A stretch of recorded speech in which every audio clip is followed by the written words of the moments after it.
for the two contract items, 5A and 5B. So optional in case they're desired. Yeah. Great. And we want to pull the meeting minutes from April 10th Correct. from consent to All three. all three? Sure. What do you mean? Pull them from consent to business item 5C. Okay. Just to make a correction. Or Gotcha. how about we just, 5C. So that's the April 3rd, April 10th, and April 12th. Yep. Okay. Anything else? Good. Can I just say something as we start? Oh, no, we can do that first. Sorry. Okay. Then I'd entertain the motion to amend the agenda. So moved. Second. We'll give that one to Dan. Any further discussion?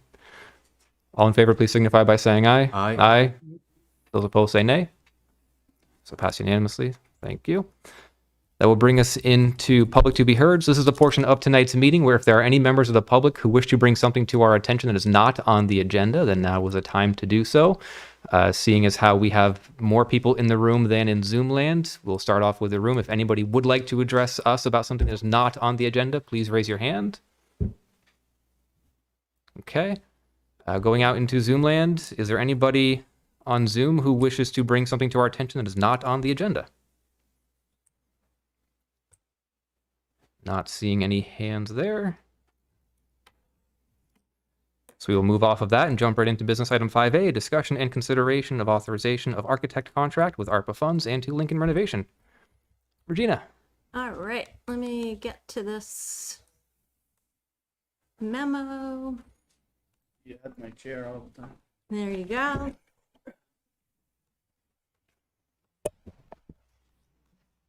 All right, let me try and share this.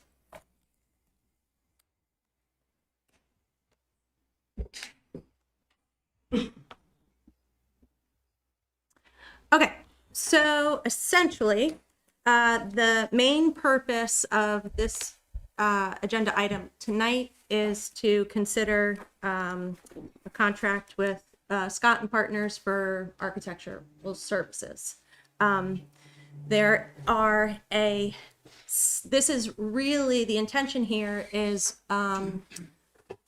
taking this step in order to continue to do some assessment of this building, figuring out what can actually be changed and what can be done, and also to get a construction manager engaged as well to really figure out a more true cost estimate. What we're working with now is an estimate for sure. It's not as good as it can get with a construction manager. And there's also just in terms of really thinking about all the components of this project, relocation, all of the additional things that would be done in the final work. There's a lot of costs to be considered. And those are not all clear right now and not on the table. So really the recommendation here is to authorize the contract for architecture and engineering services with Scott and Partners. And, you know, what this will do is get us that better cost estimate. And if that better cost estimate is incredibly unruly, we pause and we figure out what we do next.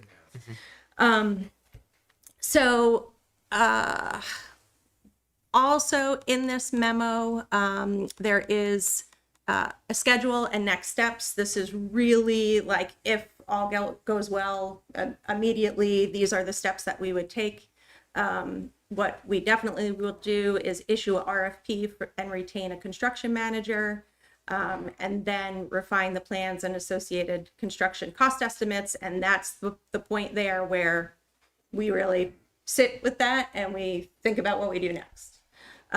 If all things are like a well-oiled machine, we go out to bid, but the reality is probably something different than that time frame.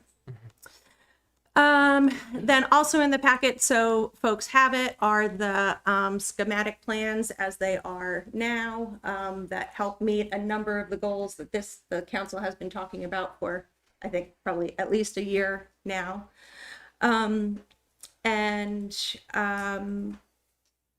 The cost is in here for the architecture and engineering services contract. And we do also, as you folks saw in email yesterday, we do have some legal comments on that and some details in terms of the contract language itself that if you're comfortable moving forward tonight, we can get those worked out after the fact. Harlan is up here with me too as the interim building coordinator. So he's here for questions. John is also here. He can talk through further with the actual proposal of his work and how this will all shake out if you'd like. And also, if you'd like, we can go through the plans. Thank you, Regina. And so just to clarify, the point of this conversation is related to whether or not we're going to contract with Scott and Partners. It is not to go into a design charrette where we start figuring out which space is appropriate for which use. It's not about whether these, it's not approving of the plans. So none of that is at all germane to this topic, and that's not the point of today's conversation, correct? Correct. Great. With that, John, is there more that you want to, John or Harlan, sorry, is there more that you want to elaborate on?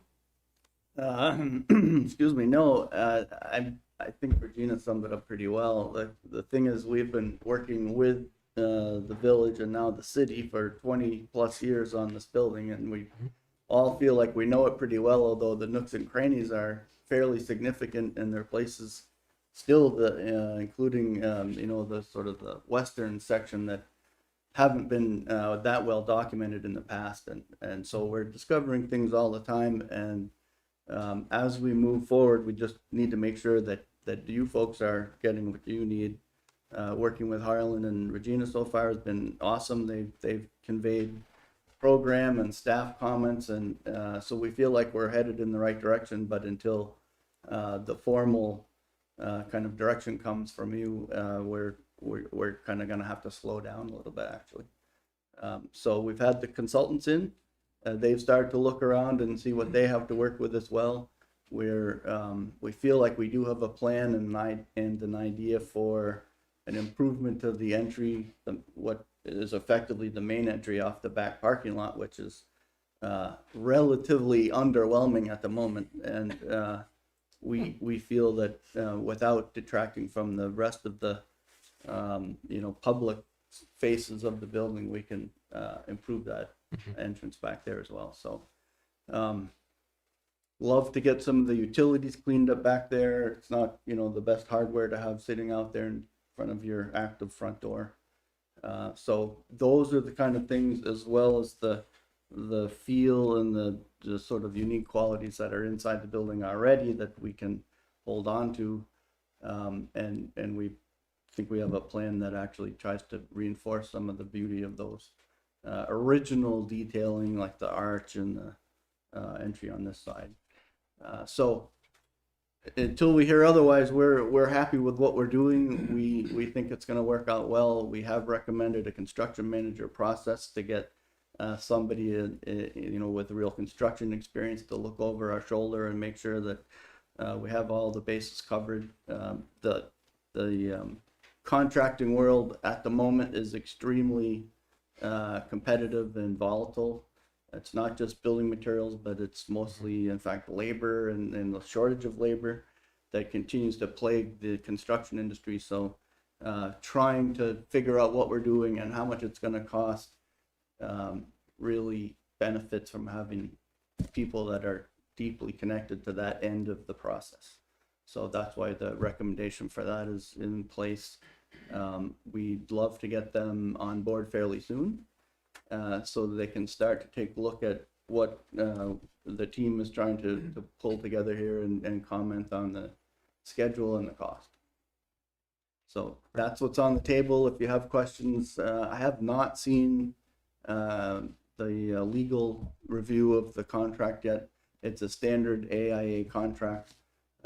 It's designed to fit with the other construction manager contracts and the general conditions, so it should be there are 3 contracts involved here, really. So it's 100 pages of contract, and I'm sure the lawyer's having a good time helping us with it.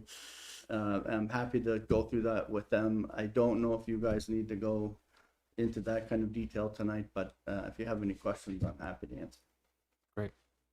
Thank you, John. Harlan, anything you want to add? The only thing I wanted to add is your team has obviously been working very closely with the consultants. Some of the things that I remember from the meetings and your requests is that you wanted to keep as much character as you can. And as we get into the building, we found that a lot of the character has already been removed. And most of it is sitting right in this area. So we've elected not to touch this area, and we've actually highlighted it. I know John is speaking that our front door is on the back side of the building facing, but in reality, with the plan, the way that it's laid out, there's a very good possibility, and I would encourage that we use our street doors as well to be open to the public, as we want to be a walking and a biking community. I feel like those entrances into the public space of the building will be very highlighted and enjoyed by the public. And like I said, the majority of the character that's left in this historic building is in this general area that the public can actually view, and on the outside of the building, and we are maintaining that as we continue to move forward. Okay. Thank you. Questions? Well, one piece of the character of this building that I won't see, won't miss would be these wonderful floors. These carpets are really nice from the 1970s or whenever they came, but feel free to replace those, I would say. It's in the plan. Yeah, I think, and I understand we're not going into the design, but on the other hand, I think if we weren't happy with the overall design, we wouldn't be in the mood to perhaps approve the contract. But it's not just for me. I'm thrilled with the design. I think I love the fact that you've gone upstairs and you've opened up some of that very unused office space upstairs. I love the fact that you're getting everyone out of the basement. There's going to be storage down there. I like the idea that you finally bit the bullet and we're going to put an elevator in, because it had to happen sooner or later. So I think the design hit, from what I can see, my very amateurish take on it all. It hit all the right buttons. So I'm very happy with the design that even though I understand it's still in the hypothetical stage, but it looks really good. I don't know how everyone else feels. One thing I do ask though, it looks like we're 300, just in the raw ballpark estimate, we're about 300,000 off. And I'm going to guess those costs aren't going to go down. If they're going to go, the law of municipal government is always things go up, they don't go down. So I'm guessing that will go up a little bit, but I'm wondering if you have any estimate of how far off we are. And maybe you don't want to say because you don't want to be on record. But Well, we put in some contingency factors, mostly to address the fact that we're so early in the process, but also to address the inconsistency in pricing that we're seeing now. It does jump around quite a bit. Lumber, wood prices are allegedly coming down, but some other things are going up, and so it's really hard to get a gauge on that. I feel like that estimate is pretty good. okay. I feel like the competitive bid process, so you got a CM who's going to help you through that. You're still bidding all the work out, but you have somebody who's managing that, working with you all the way through the design phase, so they're not way about how to keep the cost down. So we're doing what we can. I wouldn't put an estimate out there that I knew was way off. But as a designer, I'm still not the best person to answer the cost questions. That's like, if anybody's tried to get somebody to work on their house right now, it's those guys are, in what you would call crazy. The prices are crazy. And most of that, I think, is really related to just the competitiveness right now. There just isn't enough labor. People aren't hungry enough, so the price go up. And so I'm sorry. I was just going to say that's part of the reason why we've decided that a construction manager is in our best interest, because they're tied to that industry way better than we are, and they're seeing the ebbs and flows and how it moves, and they're going to be the ones that are going to be able to give us a more of a locked in or a closer price. If things turn out to be way off, though, is there a natural break in the construction that you see where if we had to pay for one big chunk and then there's another piece that could be held off for a year while we rest and accumulate more money? Or it doesn't look, maybe some of the outside work, but I'm guessing that's not a big piece of it. Most of the outside work, at least on the building, was already done. So we're pretty comfortable with the shell right now. But Right. for example, the entry vestibule could be an alternate. Could be an alternate. We could bid that separate. We have a number of other places that we have lots of time. I mean, the good news is we have a lot of time right now. We're just at the beginning of this process. So as we work through it and we find out that we're either okay or we're not okay, then we can make adjustments as we go and try and identify things that could be delayed or phased or something. Can I ask one other, it's a non-architectural question, but you or Regina, I've been reading that in Washington, the debate over the debt ceiling limit, one of the ideas is to claw back some ARPA funds. That might be one of the things that the GOP might be trying to do. Now, I'm guessing that the ARPA funds have already been sent. Our ARPA funds that we say are ours are actually they're coming from the state. The feds gave the money to the state gave the money to the municipalities. That money does anyone know if that money can get clawed back to Washington? Is there a time? So I'm not going to say no. Okay. Because who knows? But the way that the municipal funding work is really, it basically went federal government straight to municipality, really. There was a role to play for the state in there, but, Okay. and we haven't. We have it. I could see more opportunity potentially for a lot of the state programming dollars that are still being worked out through a variety of funding programs, and also federal program dollars that could potentially be pulled back Okay. more easily than the municipal dollars. Okay. But that, just guessing. And when do we have to spend them? So the money has to be spent by December 2026. You have to obligate it, so figure out what you're spending it on by December 2024. Yeah. Alright. Yeah. Just 2 points to George's comment. One about making use of the space upstairs, unused office space upstairs. Just want you folks to know that Harlan and I have definitely had conversations with the seniors last week and had conversations with Chips upstairs. And just to be clear, this is not like everybody is in love with the situation. The city needing more space is going to pinch both of those operations. And, we will continue to work through that and figure out how to manage that as best as we can. We're sensitive to it. We are aware of the council's wishes to maintain and keep those relationships and those folks in the building. But just want to be clear on the record for everybody that this is not apple pie for everybody. Mm-hmm.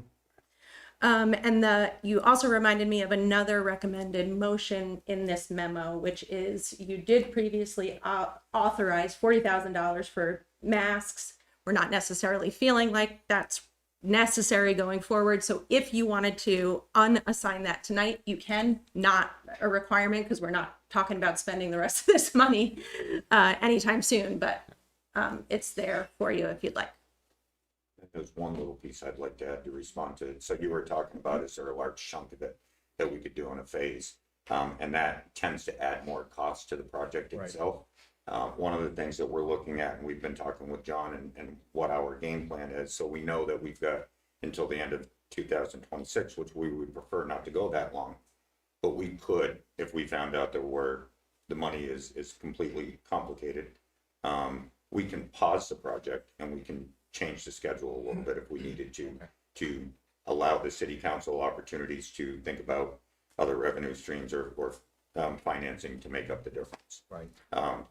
If we were to do it in sections, my biggest concern is you move everybody out of the area you do a large section of it, you move everybody back in, and then you move a bunch of people out, and it just adds to the cost of the project. So ideally, if at all possible, it's going to be changing the schedule.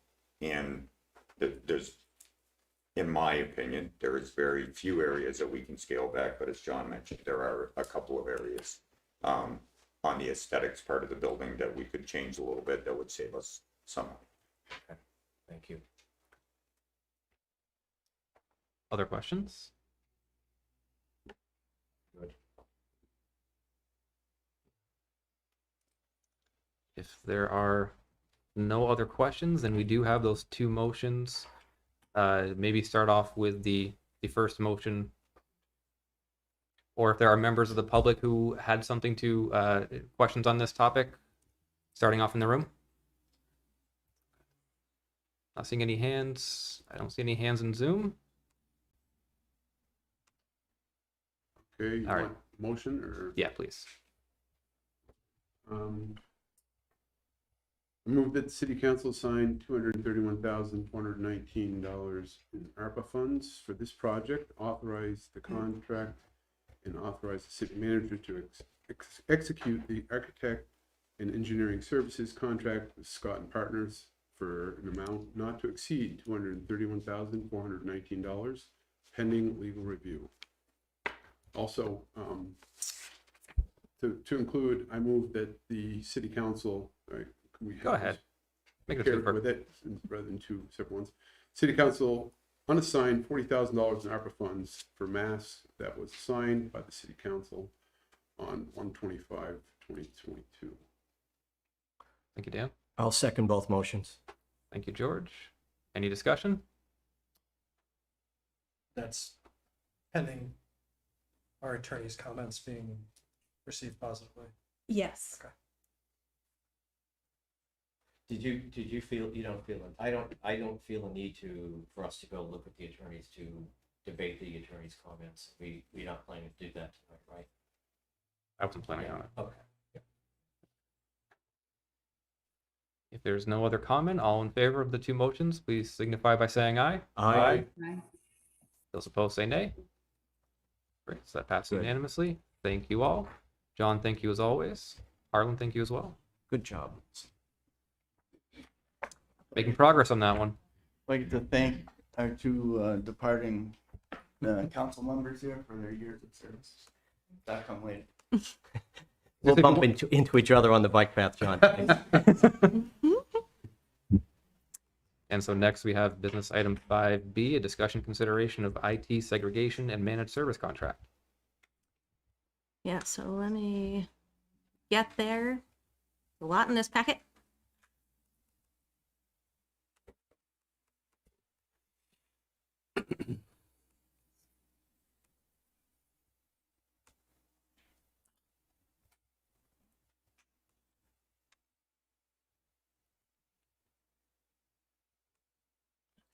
Closer.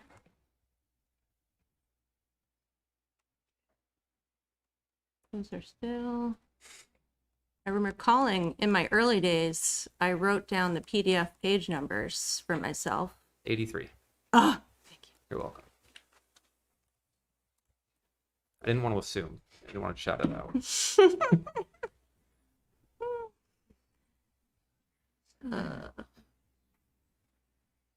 Resume share. Okay, excellent.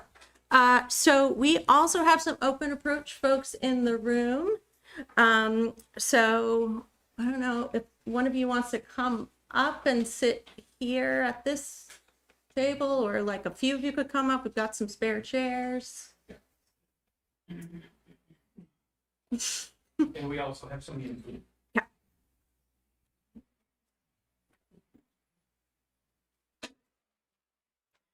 All right, so I will walk us through this memo, and then we can introduce these folks, and they're all here for questions if you have any. Great.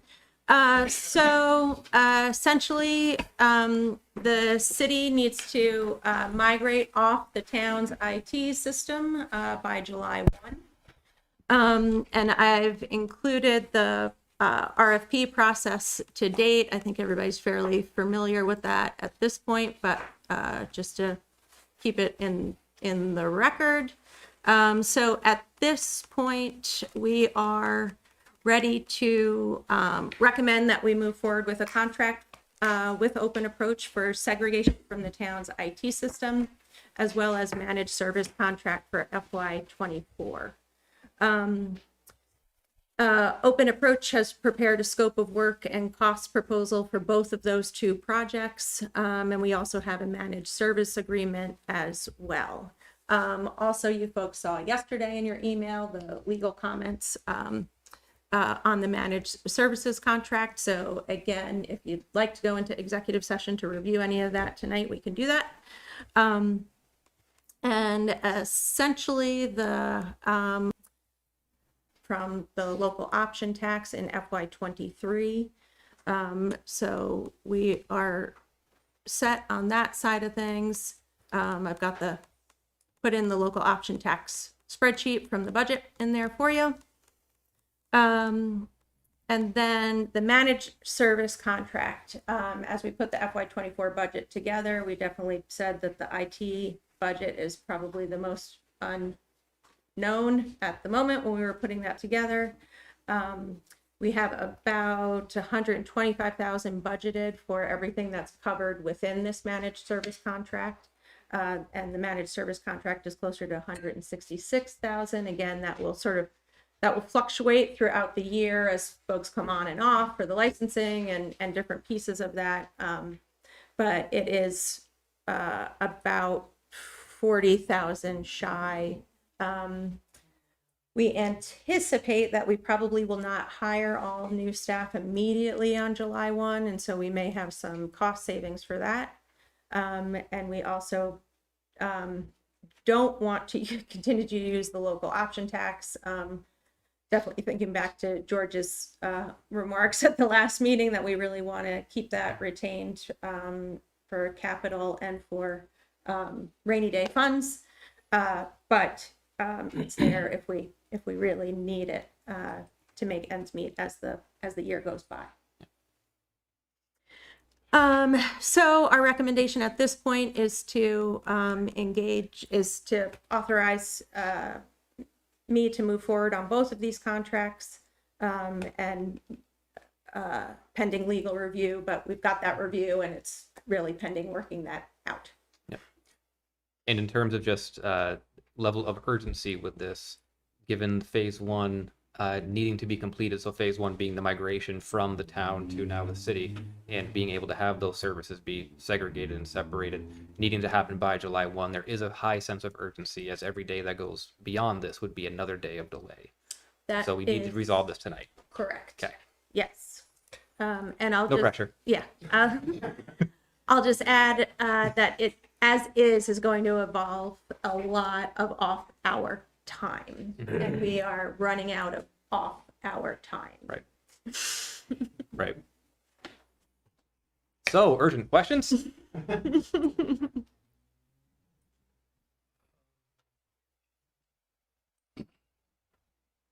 My questions were answered in the background. Okay. I mean, I guess my only question would be to come back if it looks like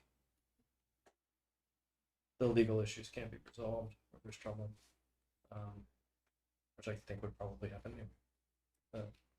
Yeah, and if that's the case, I think I'd probably be asking for a special meeting so we can just figure out how to get this across quickly. Sounds good. And same as John mentioned, these folks don't have those comments yet. I wanted to give you folks an opportunity to talk about them tonight if you wanted to before I get them to them. So I think that the comments are great. I don't have any further comments on the comments, so to say.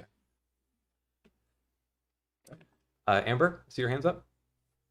So the only additional comment I had was I didn't see in the comments that any language regarding the indemnification and insurance that is required in the purchasing guidelines. So I just note that when, as part of the pending legal review, to have Claudine just double check that that's included as well. Yep. Regina was nodding her head yes. Not sure if Oh, you yeah. can see. Sorry, got it. It's all good. So if there are no other questions, we do have two motions. Sure. But I'm, the stars of the show. All right, but I want to, but you got all your questions. I know you, and I appreciated your questions, by the way, because you brought some things up that I Oh, thank That I did appreciate. Raj has Yeah. a little I bit read of the knowledge in back. that area, so it helps. Yeah, no, I'm comfortable with that. I think Regina Okay. got them answered for me. I don't know if these folks want to add anything before we They move might. forward. You did come out tonight. Is there anything? I'm sure this isn't the, support any of your needs as they might arise, technical, administrative, possibly legal, without, the absence of our attorney as well. But we want to thank the city. This was a grueling process. The RFP, much like others have mentioned, it had its challenges, but we saw through them, and I think, we've developed a solid proposal to get the city where it needs to be from an IT perspective. And we're very excited to get started as soon as we get the thumbs up on it. So And we're anticipating meeting your deadlines. I mean, that's our goal. yes, We're right on that cusp, right? And you talked about it, but we wholeheartedly want to try and meet your deadlines. So that is our goal. Right. Yeah. In terms of a technological thing, as long as our IT needs are resolved and addressed, and making sure that when we come into these meeting rooms that we have Wi-Fi that to help facilitate these meetings. And on the side, if there were a smart espresso machine during our meetings that we were able to have delivered to us, that's okay Noted. too. I'm kidding. Don't spend the public money on that. Yeah, that's all. So there are two motions. Okay, I move that the city council authorize the city manager to execute the following contracts with open approach. Segregation of city and town infrastructure for an amount not to exceed $94,284, and managed services for an amount not to exceed $166,245.60 annually.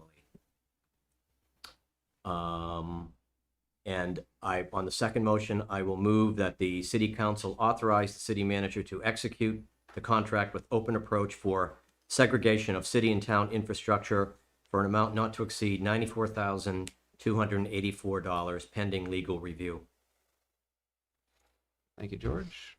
Get a second? Second. Thank you, Dan. Any further discussion? Hearing none, all in favor, please signify by saying aye. Aye. Those opposed say nay. Great, so passed unanimously. Thank you all. Thank you. Appreciate your student. Appreciate you being here. All right. Well, oh yeah, fine. Minutes. Sorry. No, it's fine. You pulled them out.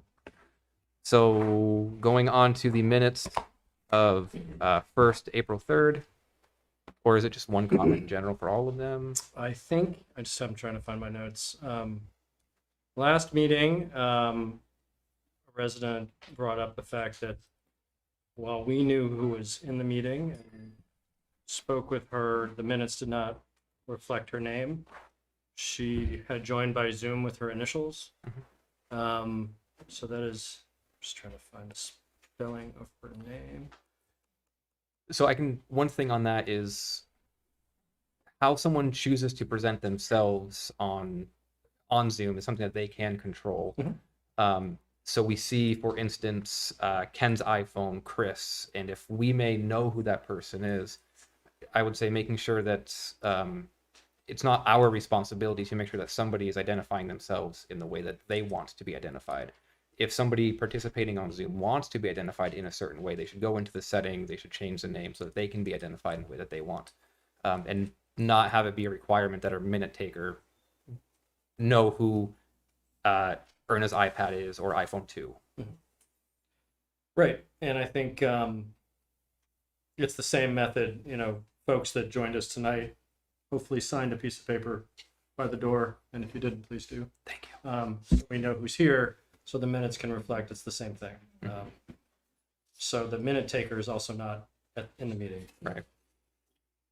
So yeah, Reza Marin, Mehren is RSM in the 3 meeting minute notes. I can assume, but I'm not going to make a change, that Annie's iPhone is Annie Cooper. But since I don't have that for sure, I can't recommend that change.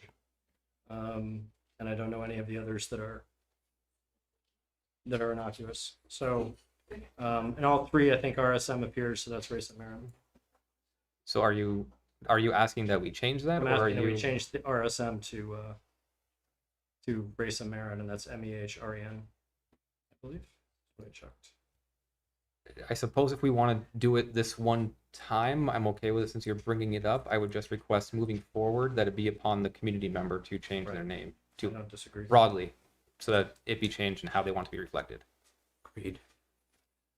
So then the only other change that I would request is on the April 10th minutes.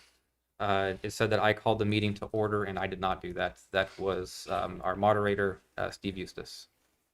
So I would recommend that Councilor Brown be struck out and instead moderator Eustace be replaced. Any other comments on the minutes? If not, I would entertain a motion. I will move that we accept the minutes as amended. Second. Thank you both. All in favor, please signify by saying aye. Aye. Those opposed say nay. Great, so pass unanimously. Now we are going to move into the fun part of tonight. Not to say that everything else that we did wasn't fun or or anything else, but we have 2 former trustees and counselors whose institutional knowledge is going to forever be missed. As somebody who had spent the last 12 years with the 2 of them, am terrified as all can be of what we're about to lose. But that's just me. And while certainly there are a lot more things to say, one of the difficulties in also having a resolution for people like George and Dan is a simple fact that a piece of paper can't truly account for all that you 2 have done. It can't truly account for how personally I feel towards the 2 of you. And I know I'm only one person speaking for this at this moment in time. As well as just the fact that the things that the 2 of you have done are seriously impacting our community in a fantastic way. How many hundreds, if not thousands of people can now call Essex Junction home because of the 2 of you? How many times we can go to places of business that we couldn't go to because of the 2 of you? So I just am deeply appreciative of all that you have done. And I know that I'm not alone here and that we have 2 other counselors who would, I'm sure, like to say other things, as well as maybe a couple other people in the audience. And so I'll turn it over. Amber, do you want to go first? Sure. George, you are the reason that I'm sitting here today. You know, if it wasn't for you motivating me and literally taking me around your neighborhood to help me get signatures on a petition, I wouldn't be sitting here, and I'm thankful for you doing that. Some days I'm not so much, you know that, but as I'm sitting here falling asleep, but I generally 99% of the time am thankful that you have encouraged me to get involved, and I appreciate that. And Dan, you and I have not always seen eye to eye, but we have a great relationship, and I love that. And I'm gonna miss you, but I'm sure that I'll see you around the hood as I'm running through by your house. And thank you both for all that you've done. Thank you. Thank you, Amber. I don't know why I had to go last, but I guess that's my fault. I'll just echo what Andrew and Amber have said. And George, I remember when I was thinking about doing this, meeting you at Nest, excuse me. Yep. And you not talking me out of it. Me encouraging You were you. actually encouraging me.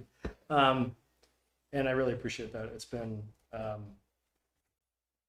very different ride than I thought it would have been. We spent a lot of time with Max, I believe, doing some charter work and gov sub meetings and trying to merge. I learned so much from all of those hours of struggling over the charter. So yeah, I'll just echo what everybody said. Really appreciate your support. And Dan, I just had to laugh at what Amber said. You and I always agree. But you're one of the people that I know I can disagree with passionately, and then want to figure out how we can go for a bike ride together.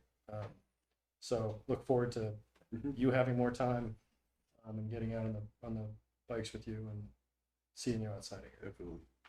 Thanks for everything. Thank you. And so I know that there are plenty of people here. I'm assuming somebody in the room might want to say something, or even out on Zoom land. So for those of you on Zoom, if you want to raise your hand, if there's anything that you'd like to say in regards to George or Dan. I saw Dottie's hand first, and then from Dottie we'll be, Okay. we'll I figure this have to out. sit down? You be comfortable. Okay, I know George best because he and I served on the trustee board of the Brownell Library. And Dan, I don't know you as well, but I appreciate it. Goes back so many years of the service of these two men to the Junction, whether it be a village or a city. And you are going to be missed in the head of government, but you are always going to be here. Thank you, Thank you, Dottie. Max? Mr. Chair. Thank you for allowing me to speak tonight. I do want to say congratulations to both Dan and George for the many years, I think 15 years, which is quite a run to be catching javelins all that time. So, but I wanted to focus kind of on George because I was chair of the select board at the time when George was president of the trustees. And we started our journey pretty close to the same time.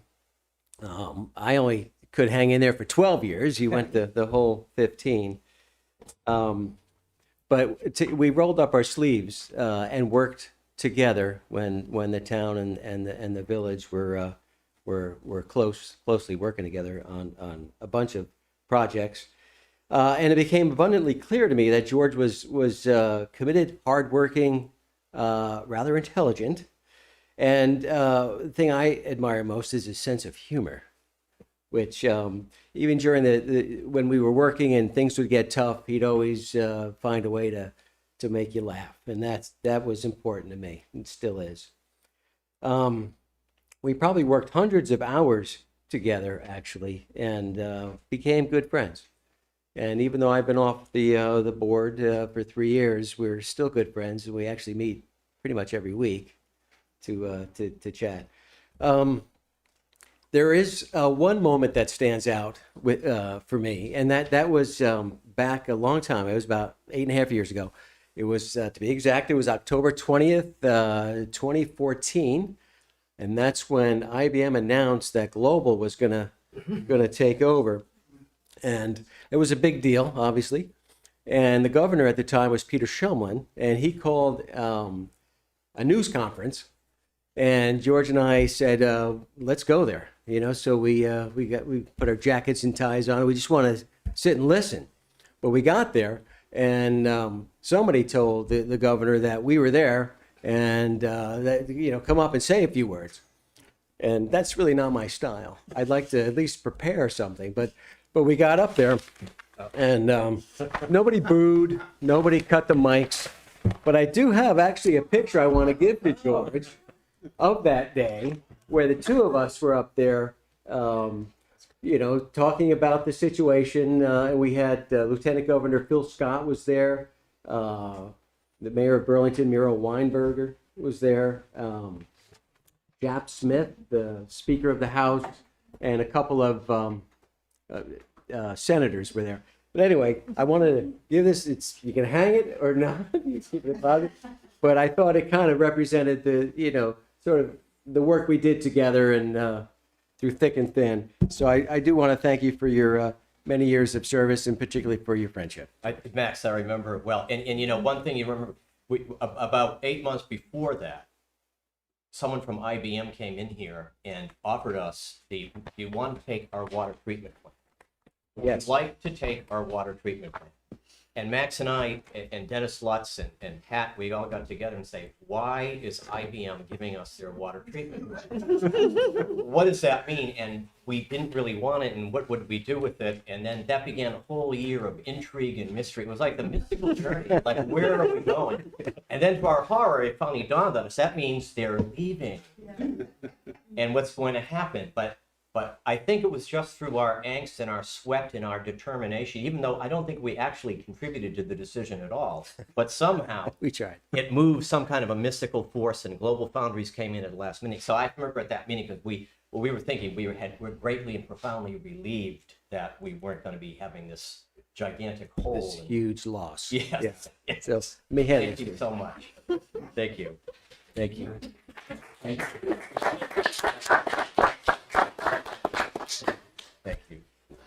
We're coming up together because we want George and Dan to have that last feeling of like, they're cooking up now. Start. I'm feeling very nostalgic. I mean, I'm remembering, you probably all remember, after we had some issues and worked hard to elect Dan and Lori to joining George, the lone trustee at the time, who was kind of on the right side. Yeah. And I'm remembering backstage and the trivia and how much both what a relief it was and how much fun it was and how much community we built during that time, and feeling really thankful to both of you, George, Dan, for your enthusiasm, basically. George, for your enthusiasm and your historical perspective and your even-tempered approach to things that, I would just do. So I just so appreciate the two of you so much. And I know that we will see much of you in the future. I hope you just don't drop off the Essex Junction map, because we need you. We need your perspective, and Marcus and Elaine will need your assistance as they join the board. And it's a tiered thing, and we need to help each other. But I'm just saying, I just feel very nostalgic tonight. Yeah. I'll just add, I was sitting around last night thinking about tonight, and I mean, what a great ride. I mean, for me to come in with no history of being involved, really, other than the farmer's market and that one incident, and to have you both there and going through it together was really incredible. And every time I walk around this community, I think about conversations that we've had. One, do we do the people first, or do we do the businesses first, right? Do we build or do we attract? I mean, we went round and round, so many things, but it was always done with pure respect. And I think the thing I want to say to you both now is thank you, because I use what I've learned from both of you through this process every day in Montpelier. I know that the only way to make something happen is to disagree where you need to, agree where you can, and at the end of every meeting, you go out and have a few laughs and you keep the friendship going. And that's what makes stuff happen around here. So thank you for that. Thank you. And I wish you both well. And Thank like you. Bridget said, don't Drop off. No. Yeah. Thank you So so thank you. much. Thank you.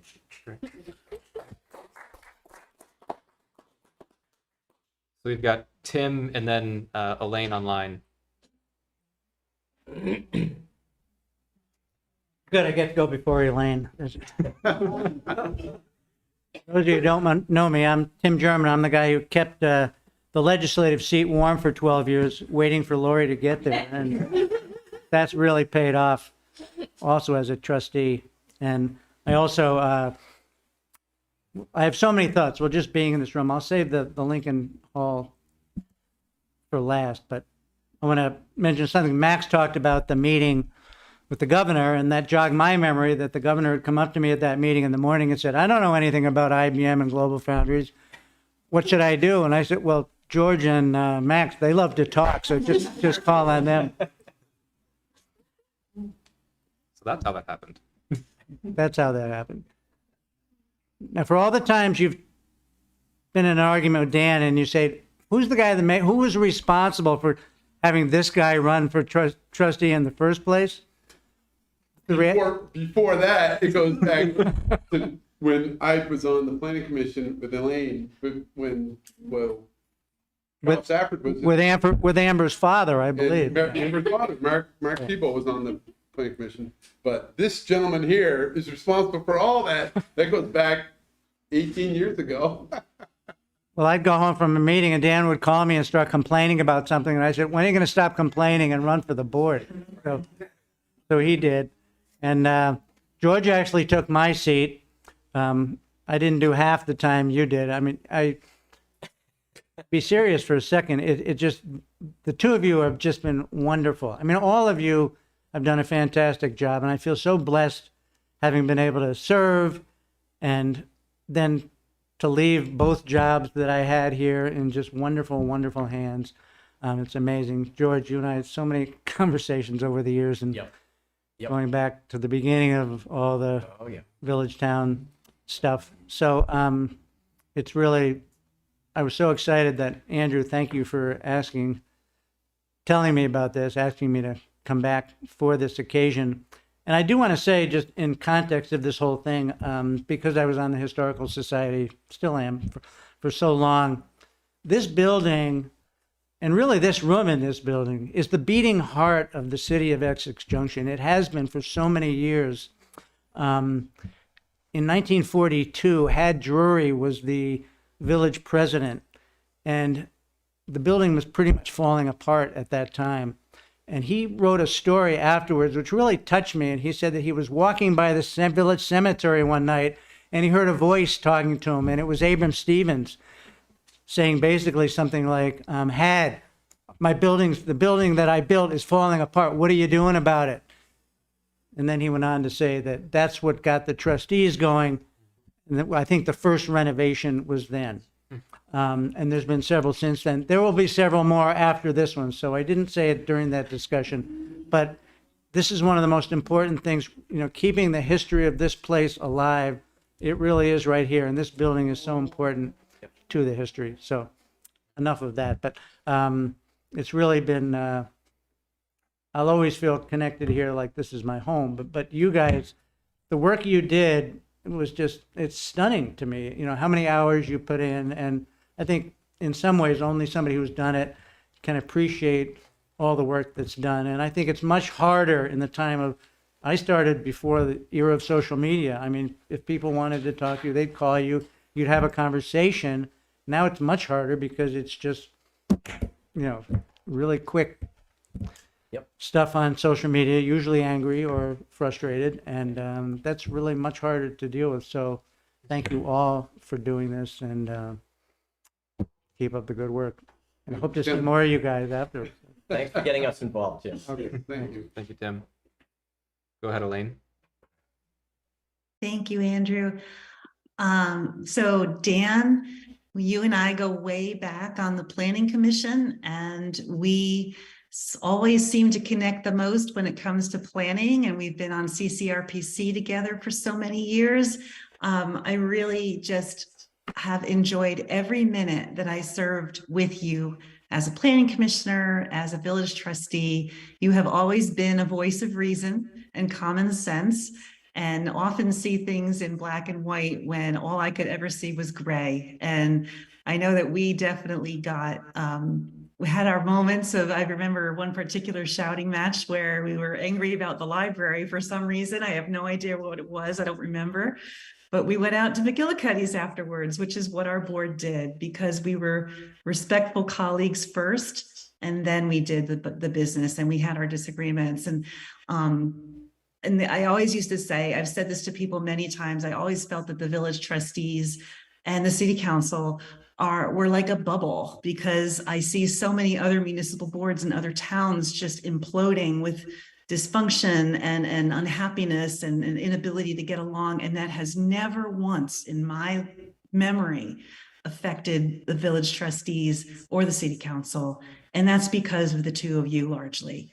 And George, I just don't even know where to start in terms of my gratitude to you for your service to Essex Junction. Like Amber, you are the reason I got on the village trustees and never looked back. And I'm so glad that you saw something in me that made you encourage me to run for office. And I love serving with you.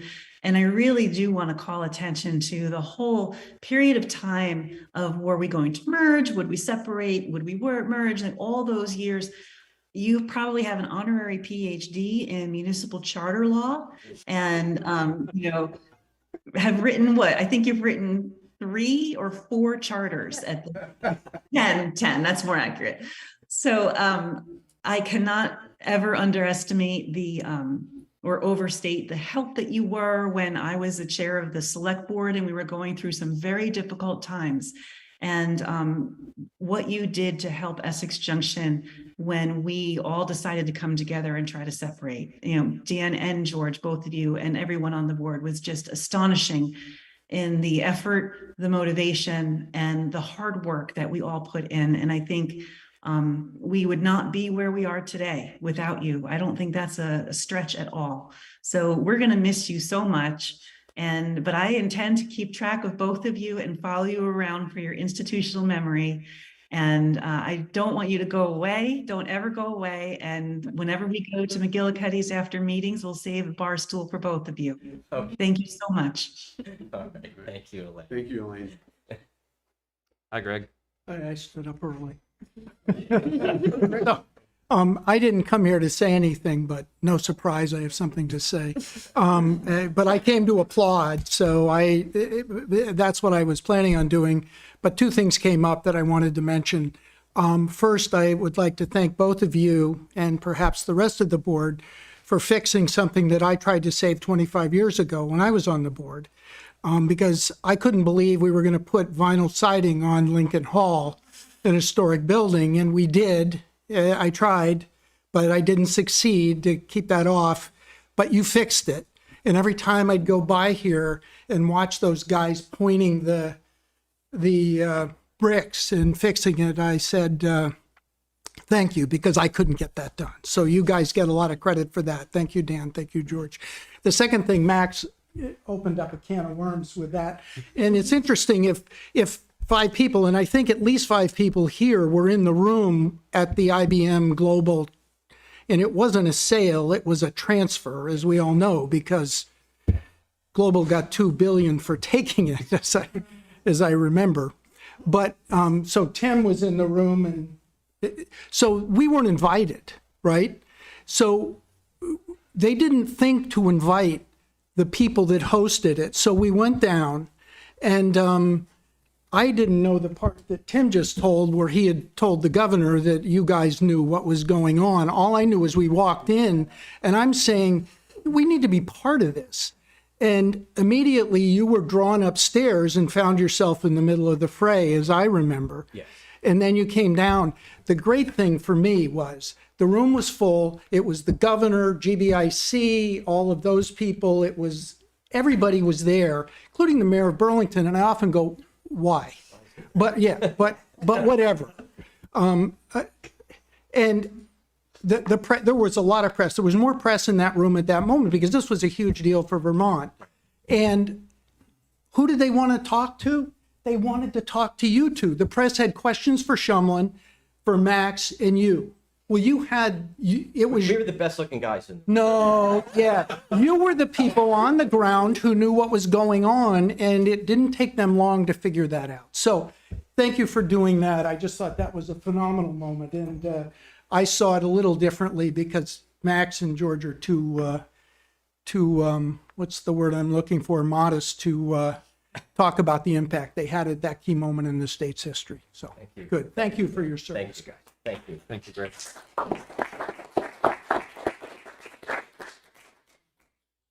Good, Harlan. Yeah, I would like to speak as a resident, raising my children here, and I think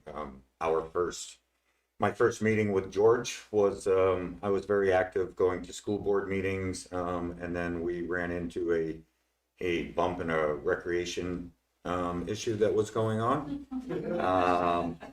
And I would like, what I really enjoyed about you, George, and we've been through a few bumpy roads through merger as well, and I've been very active in a lot of those conversations.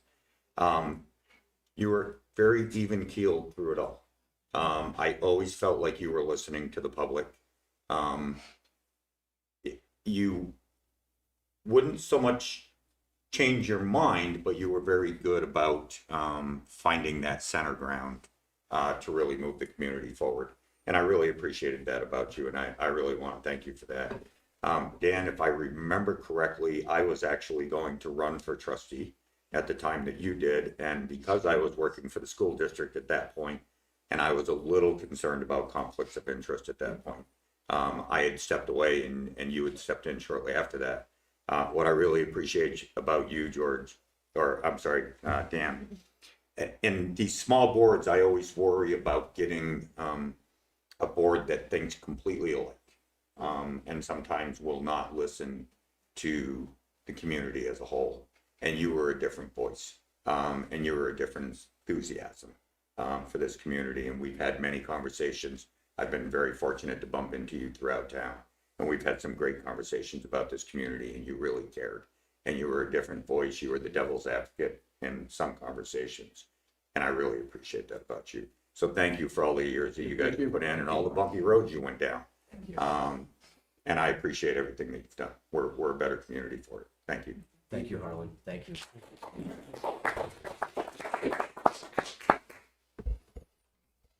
To say thank you to both of you. George, I met you when you were a Brownell Library trustee. Yes.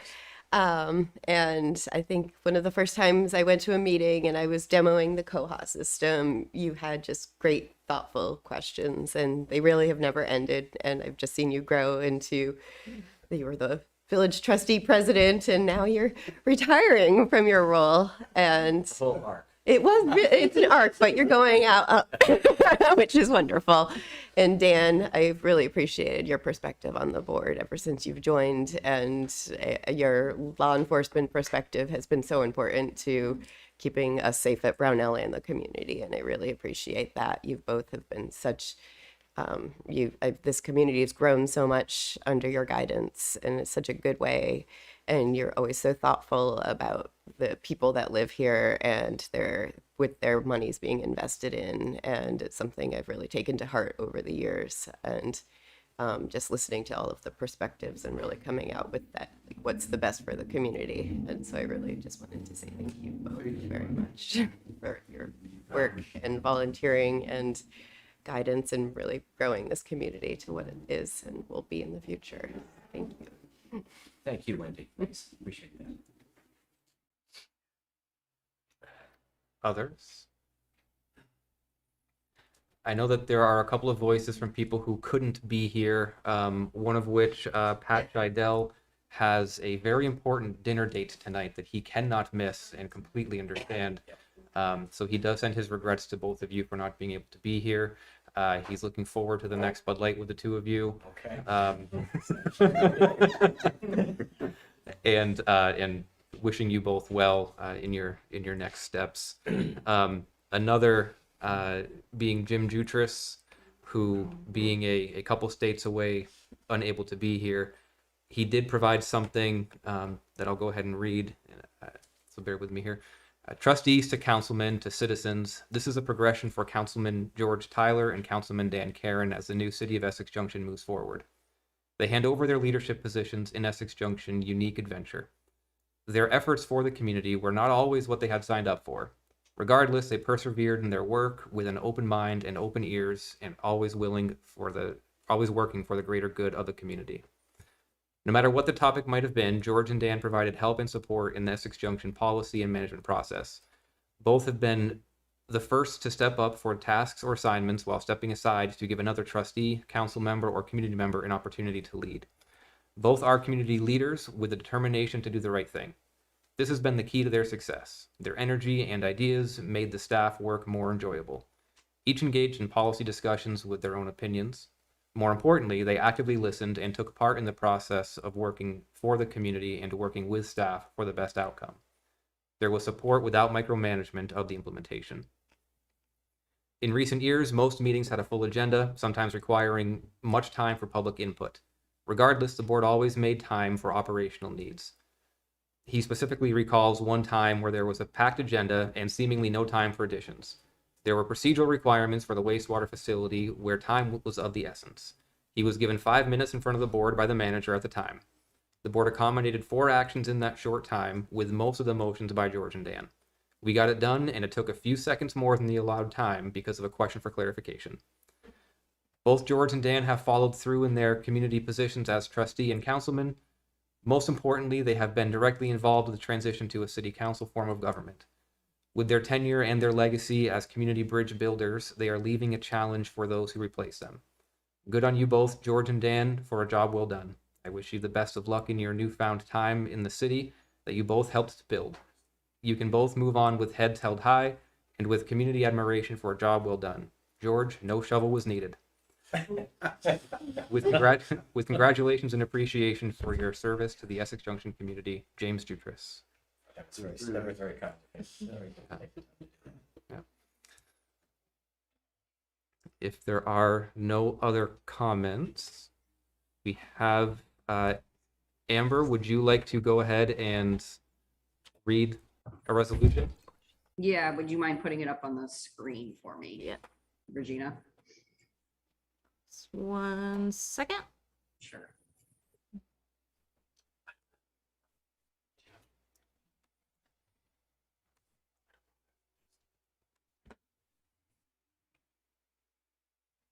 Okay.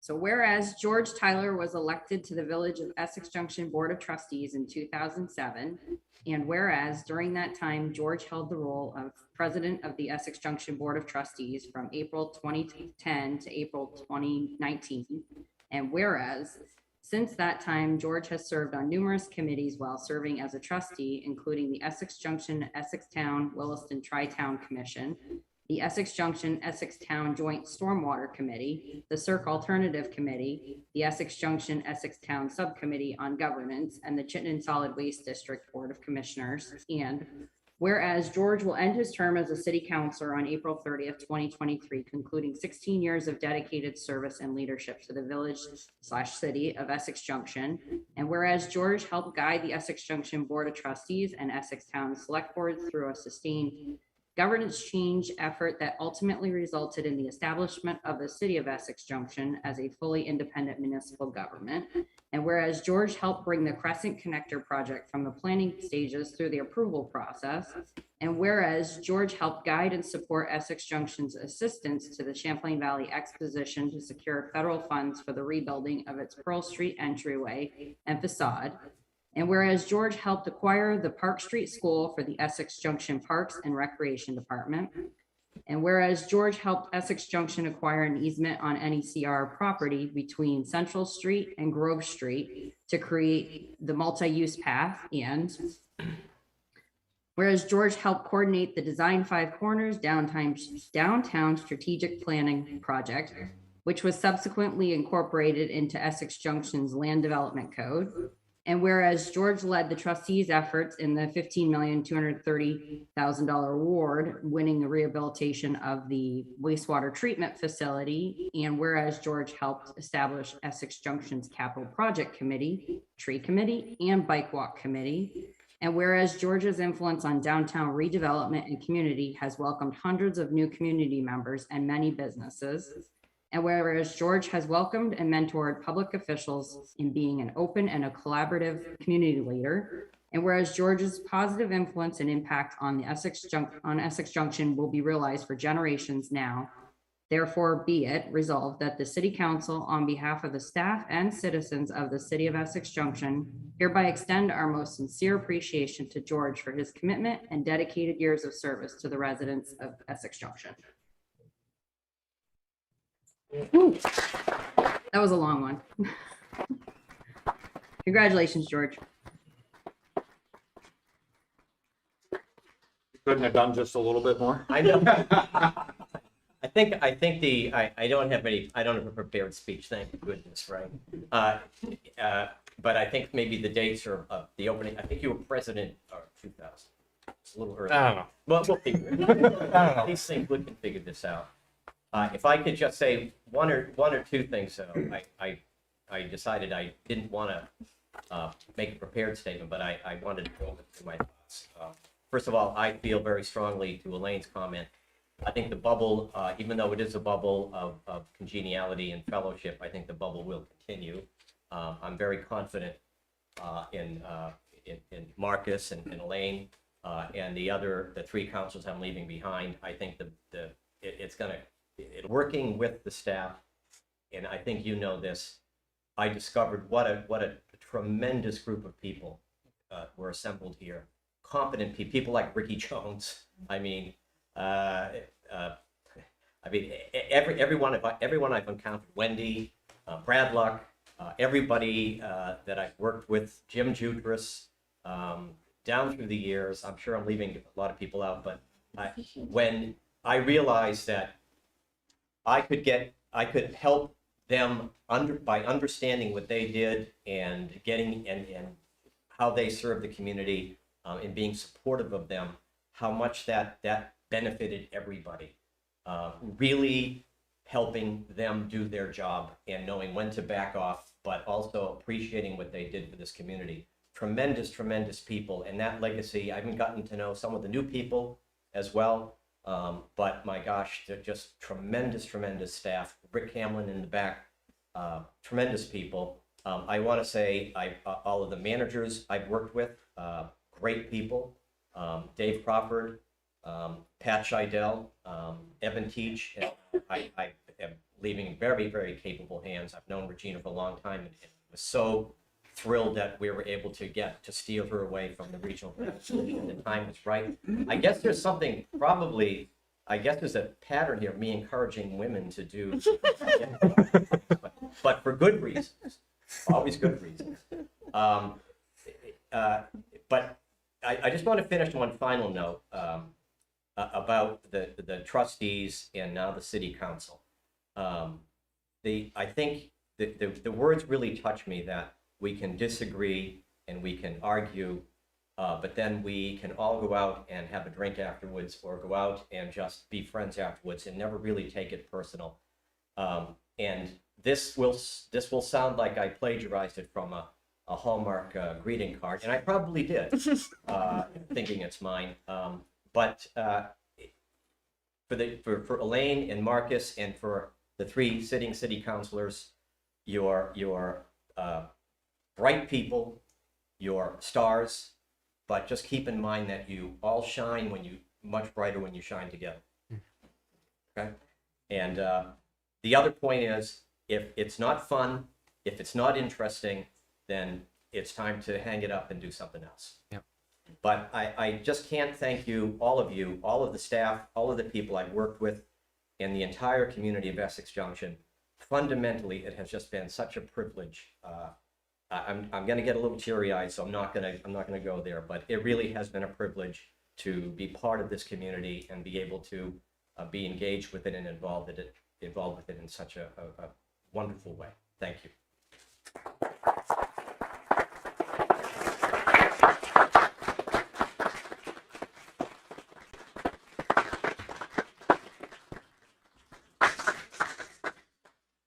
And I'll leave these over here, I guess. Yeah, you give that.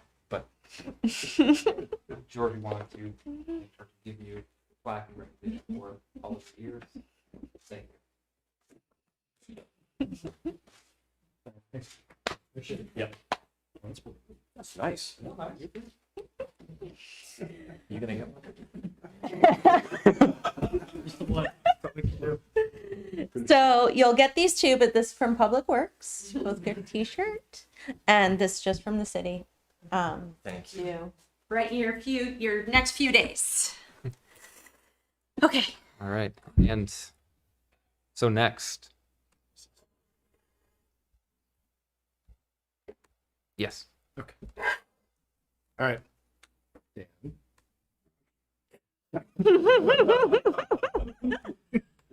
Great. Whereas Dan Kerin was appointed to the Village of Essex Junction Planning Commission in 2006, And whereas Dan was elected to the Village of Essex Junction Board of Trustees in 2011. And whereas during that time, Dan held the role of Vice President of the Village of Essex Junction Board of Trustees from April 2011 to March 2016. And whereas during that time, Dan served on the Essex Junction Recreation and Parks Advisory Council. And whereas during that time, Dan served as Essex Junction's representative on the Chittenden County Regional Planning Commission for 12 years, bringing Essex Junction's voice to regional transportation, land use, environmental, economic development, and emergency management planning. And whereas Dan will end his term as a city councilor on April 30th, 2023, concluding 17 years of dedicated service and leadership to the village and city of Essex Junction. And whereas Dan helped guide the Essex Junction Board of Trustees and Essex Town Select Board through a sustained governance change effort that ultimately resulted in the establishment of the city of Essex Junction as a fully independent municipal government. And whereas Dan participated on the Essex Police Facility Committee and site selection process for the new state-of-the-art police station. And whereas Dan assisted EGRP staff at Winter Carnival events and other community events over the years. And whereas Dan's influence on the built environment and community has welcomed hundreds of new community members and many businesses. And whereas Dan's positive influence and impact on Essex Junction will be realized for generations. Now, therefore, be it resolved, the City Council, on behalf of the staff and citizens of the City of Essex Junction, hereby extend our most sincere appreciation to Dan for his commitment and dedicated years of service to the residents of Essex Junction. Thank you. Thank you. Thank you.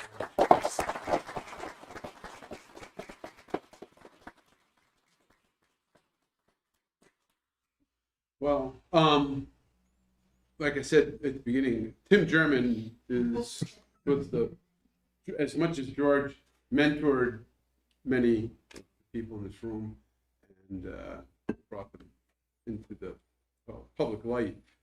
Tim was the man for me who came to me early back in, I think it was 05 or 06, 05. I think Larry Yandow was the chair of or the president of the board back then when I went to the planning commission. And well, so many people on the rec advisory council with Bridget and many others, and just moving the process. They say it takes a village to raise a family. Well, it takes, a village. We've got a great city. I compare a lot. I'm a native Vermonter, grew up in Montpelier, and many times I cite my past and things in Montpelier. I'm still hopeful we're going to have an indoor rec facility someday, comparable to what I had in Montpelier, or better. But it's such a great community. I mean, coming up here when I was a kid in high school, competing against Essex High School in sports and football and track and field and everything, enjoyed this community. And then patrolling this area as a state trooper for a little over 26 years and been raising my daughter here. It is spectacular. It's special. There are many communities in Vermont, but very few that compared to Essex Junction, none really for what it offers. It just has a character. The walkability. Lori always was big on walkability, and that Montpelier has that as well. There are very few communities. Just in Chittenden County, I see it in the Regional Planning Commission. We all know it. Williston, there are so many communities around us that seek to have what we have. You look at Williston, look at Colchester, look at South Burlington. They're trying to build a downtown. I've said this years ago. A downtown, my youngest brother lives out in Eden Prairie, Minnesota, a suburb of Minneapolis. They put in a new downtown area there. But it doesn't have the same character that we have here. This is such a beautiful community. I mean, the history and the eclectic, structure, everything. It's a mix of everything. And that's something that evolves. You can't build that in a day. And we have it. And it's such a precious thing. And to have everybody in here, everyone contributes. It's not one person, as George said, you shine brighter together. We as a community shine better together because we're all focused on making this the best community for everyone here and the new people that come here. So thank you. Thank you very much.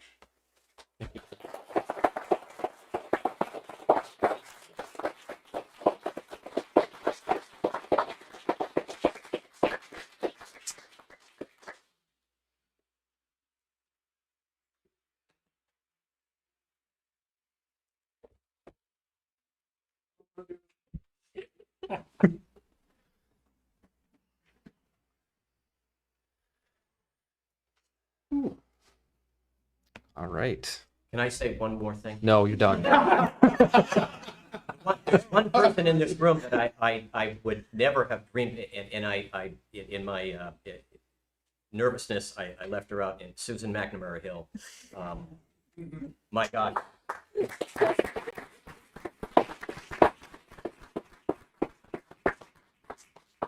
And I don't, and I remember 2013 is the year you and Lauren became the managers.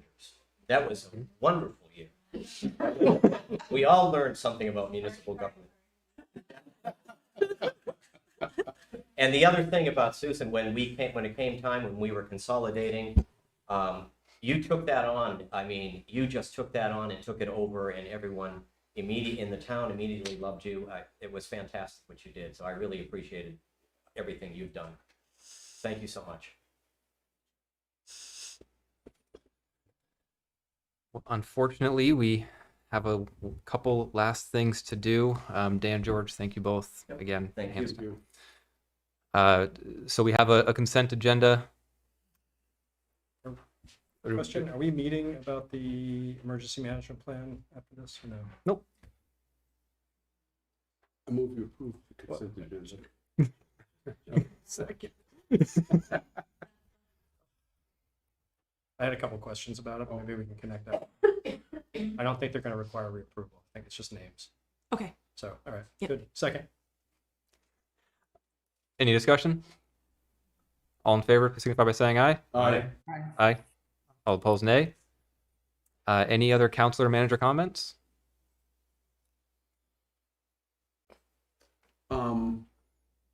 Well, I spoke to Elaine already about this, but on the Regional Planning Commission, I'm the member representing our community. Elaine has been the alternate, and I believe she's willing to step up and take the member role, and I will move into the position of the alternate Regional Planning Commission, or for the city, I should say. Okay. Appreciate that. We'll see. We'll see. I was gonna say, hasn't been approved of yet. Yeah. We shall see. Just give it a hard time. Sorry.